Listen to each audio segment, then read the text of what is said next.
নমস্কার, দূরদর্শনের পর্দায় আপনাদের সবাইকে আবারও স্বাগত জানাচ্ছি। আমি শর্মিষ্ঠা আপনাদের সঙ্গে। স্বচ্ছতাই সেবা, স্বচ্ছতাই হলো সব থেকে মূল কর্ম আমাদের, কারণ স্বচ্ছ থাকলেই আমরা সুন্দর থাকতে পারবো। এটাকেই মূল মন্ত্র করে পুরো দেশ জুড়ে, পুরো রাজ্য জুড়ে স্বচ্ছতাই সেবা চলছে। তার মধ্যে আমরা রয়েছে আমাদের আজকের এই বিশেষ আয়োজনে। আমাদের মাঝখানে রয়েছে, আমরা আমন্ত্রণ জানিয়ে এনেছি मिस्टर रजत पंथ IAS। नमस्कार सर, आपके स्वागत करते हैं आज के इस मुख्य कार्यक्रम पे। আমাদের সাথে রয়েছে mister Rajat Pant IAS, director of Tripura urban development department এবং মিশন ডাইরেক্টর SBM-এর। তো আমরা কথা বলবো আজকে स्वच्छता নিয়ে, কথা বলবো स्वच्छताई सेवा নিয়ে। স্যার, आपको बहुत बहुत स्वागत है इस मुख्य कार्यक्रम पे जिसका नाम है स्वच्छताई सेवा। और सेवा का मतलब है हमारा काम ही ये है, हमें एक काम ही करना चाहिए स्वच्छता के लिए, खुद के लिए, अपने खुद के लिए, अपने घर के लिए, अपने परिवार के लिए, अपने समाज के लिए, और कह सकते हैं देश के लिए। कारण हम जब स्वच्छ रहेंगे तभी हम सुंदर रहेंगे, स्वास्थ्य भी हमारा अच्छा रहेगा, हम कुछ काम भी कर सकेंगे। जितना कह सके हम बहुत अच्छे रहेंगे अगर हम स्वस्थ रखें। तो पहले आपसे ये जानना है सर, ये जो मिशन है स्वच्छताई सेवा, ये क्या है मिशन? स्वच्छताई सेवा जो मिशन है भारत सरकार ने शुरू किया है, ये हमारे हर साल 2014 से जब हमारे माननीय प्रधानमंत्री जी ने ये स्वच्छ भारत मिशन की शुरुआत करी थी, तो गांधी जी को धन्यवाद देने के लिए, या गांधी जी की जो बर्थ एनिवर्सरी है 2 अक्टूबर में, उसके लिए हम हर साल 14 दिन के लिए 15 सितंबर से लेकर 2 अक्टूबर तक जो पूरा शिविर चलाते हैं, फोर्टनाइटली जो हमारा कैंपेन होता है, इसी का नाम स्वच्छताई सेवा है। इसके अंतर्गत हम चाहते हैं, या हम लोगों से प्रेरित करते हैं, लोगों को प्रेरित करते हैं कि वो सब मिलकर आएँ और पूरे त्रिपुरा को या देश को स्वच्छ बनाने में अपना योगदान दें। इसके अंतर्गत बहुत सारी एक्टिविटीज़ हम ली जाती है, दोनों ही ग्रामीण और अर्बन क्षेत्रों में, जिनमें हम लोगों से बोलते हैं कि आप आइए, अपने घर को साफ़ रखिए, अपनी आसपास की जगहों को साफ़ रखिए, और जितने भी हमारे सफाई कर्मचारी हैं उनके साथ स्पेशल ड्राइव लेके जितने भी हमारे पब्लिक टॉयलेट्स हैं, जितने कम्युनिटी टॉयलेट हैं, और आसपास की जितनी भी हमारे इलाके हैं, गंदगी जो भी गंदगी है, मार्केट एरिया की कम्युनिटी हैं, और सभी स्कूल में बच्चे हैं, कॉलेजेस में बच्चे हैं, और सारे ऑफिसेज जितने भी हमारे ऑफिसर्स हैं, सभी को ऑफिस में को साफ रखने के लिए प्रेरणा देते हैं। कह सकते हैं कि एजेंडा है ये, सब उस टाइम पे, उस दौरान पे सबको स्वच्छ रहना है, स्वस्थ रहना है। हाँ, ये सिर्फ ही इस टाइम के लिए नहीं है। जैसे आप जानते हैं कि हम आज़ादी की हमें लड़ाई लड़ी थी अंग्रेज़ों से, तो आज़ादी का जो हमारा बिल्कुल जो प्रोग्राम था, इंडिपेंडेंस की जो लड़ाई थी, वो 100 साल से भी ऊपर चली। तो रोज हमेशा लड़ाई होती थी, बट कुछ आपको चुनिंदा व्याख्या आपको याद होंगे, जैसे गांधी जी का सत्याग्रह आपको याद है, और आपको क्विट इंडिया मूवमेंट याद है, दांडी अभियान, हाँ, दांडी मार्च आपको याद है। ये कुछ बड़े बड़े आपको याद रह गए, बट इसका मतलब ये नहीं है कि सिर्फ उन 3-4 दिनों में ही हमने आज़ादी की लड़ाई लड़ी थी।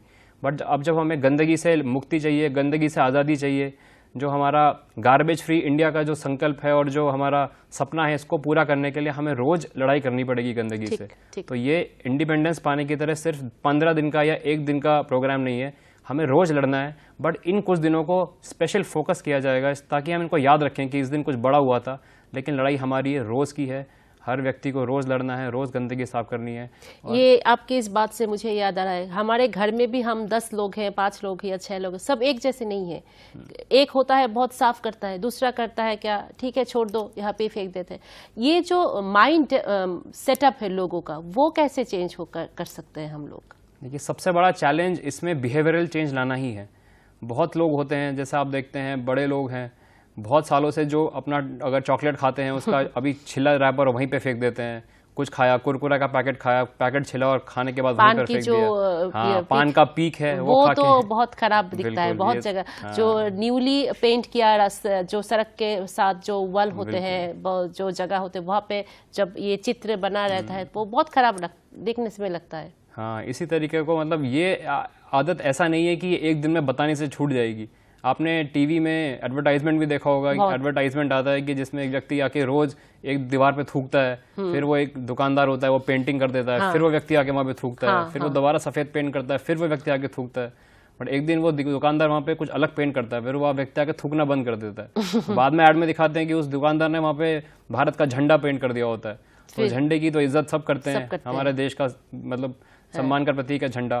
तो तब वो आदमी अपनी आदत बदलता है, उसको रियलाइज होता है कि ये थूकने से वहीं पर गंदगी नहीं मचा रहा है, सिर्फ वो देश का अपमान भी कर रहा है। देश के अपमान भी कर तो रहे हैं। इसलिए हमें ऐसे आदतें लोगों की बदलनी है, बिहेवियरल चेंज लाना, मतलब इसलिए हमें जन भागीदारी की, मास मूवमेंट की जरूरत है। यस सर, इसको क्योंकि change करने के लिए। ये एक कैंपेनिंग सिर्फ सरकार को करना नहीं है, केंद्र सरकार, राज्य सरकार को, ये सारे लोगों में एक मास मूवमेंट लाना पड़ेगा, लोगों की सोच बदलनी पड़ेगी। उस सोच के लिए हम सभी लड़ रहे हैं, आप सभी लड़ रहे हैं, तो इसमें क्या क्या कॉम्पोनेंट, क्या क्या आप लोग इनिशिएटिव ले रहे हैं? देखिए, पहले मैं आपको ये बोलना चाहूँगा कि जो भी देश के व्यक्ति हैं, हमारा एक मूल अधिकार होते हैं, हमारे संविधान से हमें मिले हैं, फंडामेंटल राइट जिसको आप कहते हैं। लेकिन राइट के साथ साथ हम लोगों की कुछ फंडामेंटल ड्यूटीज़ भी हैं, जिसमें से देश को स्वच्छ बनाना, डिजीज़ फ्री बनाना, ये एक फंडामेंटल ड्यूटी है। तो इस ड्यूटी में हमें सभी लोगों का बिल्कुल बराबर योगदान चाहिए। ये सिर्फ सरकार का प्रेरोगेटिव नहीं है कि सरकार ही क्लीन करेगी या कोई इंस्टीट्यूशन है वो क्लीन करेगा या सफाई कर्मचारी क्लीन करेंगे। अगर सफाई कर्मचारी की ज़रूरत तब है जब लोग कुरकुरा खा के या कोई भी ऐसे पैकेट वाला पदार्थ खा के फेंक दें या कोई चीज़ अपने घर से बाहर फेंक दें।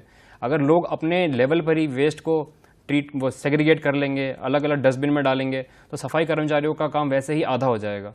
और यही हमारा मकसद है कि लोग ऐसे वेस्ट को अपने लेवल पे ही उसका निवारण करें कि ज़्यादा सफाई कर्मचारी की हमें ज़रूरत ही ना पड़े। सर, आप अर्बन के डायरेक्टर हैं, अर्बन डेवलपमेंट के, और अर्बन में ये बात लगभग किसी 10 घर को छोड़ के एक ऐसा घर मिल जाएगा जैसे कि उस घर का जो मालिक है, वो उस घर का जो ओनर है, वो कहते हैं क्यों हम दूसरों को क्यों अपनी गंदगी दे, हम खुद फेंक देंगे अपनी गंदगी। तो खुद फेंक देंगे ये बोलकर, ये कभी कभार ये सुबह सुबह रोड के साइड मिल जाता है, कभी कभार डस्टबिन पे फेंकने जाते हैं, कई लोग आ रहे हैं तो साइड में गिर जाता है, कभी कभार नाले में गिर जाता है। ये जो एक्टिविटी है लगभग बहुत बंद हो गया, फिर भी कभी कभार हो रहा है, तो इससे आप लोग कैसे जूझ रहे हैं? देखिए, इस सब चीज़ों को हमने टैकल करने के लिए हमने एक मूवमेंट तैयार किया है त्रिपुरा में। जितने भी हमारे एसएचजी की महिलाएं हैं जो भी जुड़ी हुई हैं एसएचजी में, एक सेल्फ हेल्प ग्रुप में जुड़ी हुई हैं, तो वो यहाँ पे सफाई कर्मचारी की भूमिका में काज करती हैं। और उनके होने का ये एडवांटेज है कि वो ऐसा एक प्रेशर बिल्ड कर पाती है सोसाइटी में। जब महिलाओं का ग्रुप आता है, आप महिला सशक्तिकरण की हमेशा बात करते हैं, तो वो सिर्फ बात करने के लिए नहीं है। जब महिलाएं जुड़ के काम करती हैं तो वो सशक्तिकरण हमें दिखता है। जब 2 महिलाएं आके आपके घर पर आके किसी व्यक्ति को बोलती हैं कि आप कूड़ा मत फेंकिए, तो लोगों को लगता है कि मेरी माँ, मेरी बहन, मेरी दीदी मोनी आके बोल रही हैं अगर ये, तो मुझे इस चीज़ का पालन करना चाहिए। तो जो भी हमारे गार्बेज कलेक्टर्स हैं त्रिपुरा में, वेस्ट कलेक्शन करते हैं, वो ज़्यादातर महिलाएं हैं। तो वो जब जाती हैं लोगों को बताती हैं किस तरीके से आपको निवारण करना है वेस्ट का। सिर्फ 2 डस्टबिन हमने दिए गए हैं। जैसे कि आप जानते ही हैं, इस कैंपेन में मेन फोकस रहा है हरा गीला सूखा नीला कैंपेन में। अच्छा, हरा गीला सूखा नीला। अच्छा। इसका मतलब ये है कि प्रत्येक घर में या प्रत्येक दुकान में 2 डस्टबिन हमने अपनी तरफ से दिए गए हैं। जितनी भी अर्बन लोकल बॉडीज है वहाँ से मिले हैं, पंचायत से मिला है, हर दुकान में, हर घर में, ताकि लोग वेस्ट को 2 कैटेगरीज में बांटें। पहला है पचनशील कूड़ा, जो कि हरे डस्टबिन में जाएगा। पचनशील में क्या आता है? जो भी आपकी खाने की चीजें हैं, सब्जी है, जो भी रन्ना घर में आपकी चीजें यूज होती किचन हैं, में जो भी किचन में आपका सामान यूज होता है खाने का, जो डिकम्पोज हो जाता है, बचा हुआ खाना, जो बचा हुआ खाना हो गया, कोई भी भात है, कुछ भी है, तो वो सब जाएगा पचनशील, मतलब हरे वाले डस्टबिन में। और सूखा कूड़ा जो है, मतलब जो कि अपचनशील है, जो पचा नहीं सकते, जैसे कि पैकेट हो गया, कागज हो गया, प्लास्टिक हो गया, टेट्रा पैक हो गए, तो ये सब उसी कूड़े में फेंकना है।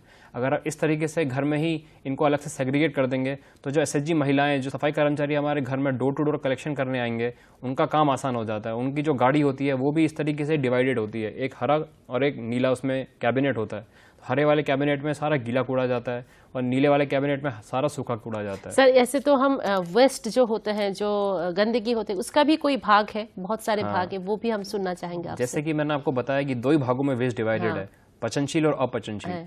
तो जब इसी बात को आगे लेके चलते हैं, जब एसएचजी विमेन उसको कलेक्ट करती हैं, अपने अपने जो ट्राई साइकिल्स हैं या पुश कार्ट्स हैं या टुक टुक है, जो टॉम टॉम यहाँ पे बोलते हैं, उसके उसमें 2 भागों में डिवाइड होकर ले जाते हैं। फिर इसको हमने हर यूएलबी में सेग्रीगेशन शेड्स बनाए।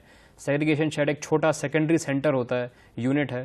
देखिए, 3 तरीके से वेस्ट का निवारण होता है। पहला है प्राइमरी सेंटर, दूसरा है सेकेंडरी, तीसरा है टर्जरी। तो प्राइमरी लेवल में वेस्ट सेग्रीगेशन है, मतलब घर में ही, घर में आपने 2 डस्टबिन लिए, हरा डस्टबिन और नीला डस्टबिन, उसमें आपने डस्टबिन कूड़े को बांटा, तो ये हो गया प्राइमरी सेग्रीगेशन। इसके बाद सेकेंडरी सेग्रीगेशन होता है, क्योंकि सेकेंडरी सेंटर में जब जाते हैं उसमें भी बहुत टाइप का कभी कभार ये इतनी चेष्टा करने के बाद भी बहुत सारे लोग क्या करते हैं, एक ही डस्टबिन में दे देते हाँ, हैं, एक ही डस्टबिन में दोनों कूड़ा मिला के। तो सेकेंडरी सेंटर में जाके जितनी एसएचजी महिलाएं वो क्या करती हैं, सूखा कूड़ा और गीला कूड़ा अलग करती है। और सूखे कूड़े के भी कई भाग होते हैं, जैसे प्लास्टिक को अलग करते हैं, पेपर को अलग करते हैं, इस सबको करके आगे ले जाया जाता है। जैसे आप जानते हैं कि जो पचनशील कूड़ा है उसको तो हम कॉम्पोस्ट बना के उसको दोबारा एक खाद के प्रकार से यूज कर सकते हैं, बट जो अपचनशील है उसको दोबारा रिसाइकिल करने के लिए इतना सरल नहीं होता है, तो उसको अलग से ट्रीटमेंट के लिए फिर टर्शरी सेंटर ले जाया जाता है। टर्शरी सेंटर में वेस्ट को और फाइन तरीके से बांटा जाता है। जैसे कागज भी बहुत प्रकार के होते हैं, सफेद कागज अलग है, भूरा कागज, कार्डबोर्ड वाला कागज अलग होता है, A4 साइज वाला कागज अलग होता है, ग्लेस पेपर अलग होता है। तो पेपर को बहुत तरह से बांटना है। प्लास्टिक भी बहुत तरीके के होते हैं, जैसे प्लास्टिक की बोतल है, टेट्रा पैक्स है, इनको सबको अलग अलग बांट के फिर इसको हम आगे रिसाइकलिंग के लिए ले जाते हैं। तो ये पूरा वेस्ट का सिस्टम हम त्रिपुरा में इस तरीके से काम हो रहा है। सर, इसमें आप लोगों को जो इनिशिएटिव लेना पड़ा, फिर लोगों से आप लोगों को कैसा सुविधा मिला, कैसा सहयोग मिला ये करते हुए? देखिए, इसको जब हमने शुरुआत करी थी त्रिपुरा में, तो सबसे बड़ा योगदान होता है जो हमारे इलेक्टेड रिप्रेजेंटेटिव्स हैं, जिन्होंने, जैसे हमारे ऑनरेबल सीएम सर है, उनका तो बहुत फोकस रहता है इसमें। उन्होंने अभी एक मुहिम भी चलाई थी प्लास्टिक मुक्त त्रिपुरा की। हाँ, ये तो आप इसको जानते ही होंगे इसके बारे में। तो इसी के अलावा हमारे जितने ऑनरेबल मिनिस्टर्स हैं, लोकल ऑनरेबल एमएलएज हैं, जिला सभाधिपति हैं, ग्राम पंचायत के चेयरमैन वाइस चेयरमैन हैं, विलेज काउंसिल के चेयरमैन वाइस चेयरमैन हैं, और हमारे यूएलबीज के चेयरपर्सन है, वाइस चेयरपर्सन है। तो इन सब लोगों की भागीदारी, क्योंकि ये इलेक्टेड रिप्रेजेंटेटिव भागीदारी जिसे कहते हैं, जन भागीदारी तभी बनेगी जब आपका चुना हुआ व्यक्ति, जिसको आप देखते हैं कि आपको रिप्रेजेंट कर रहा है देश में, क्योंकि